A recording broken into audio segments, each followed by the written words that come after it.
சான்றோர் குப்பம் சுந்தர விநாயகன் திருவடிகள் வாழ்க வளர்க. இன்றைய தினம் நம்மாழ்வாரின் திருவாய்மொழியிலிருந்து ஒரு பாசுரம் காண்போம். உயர்வர உயர்நலம் உடையவன் எவன் அவன், மயர்வரும் அதிநலம் அருளினன் எவன் அவன், அயர்வரும் அமரர்கள் அதிபதி எவன் அவன், துயரரு சுடரடி தொழுது எடு என் மனனே.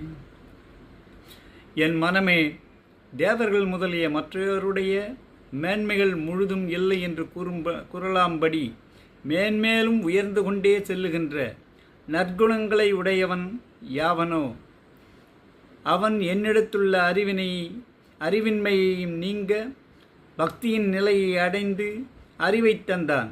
அந்த அறிவை தந்தவன் யாவனோ அவன் மறதி என்பது சிறிதுமில்லாத நித்திய சீர்கேட்குத் தலைவன்.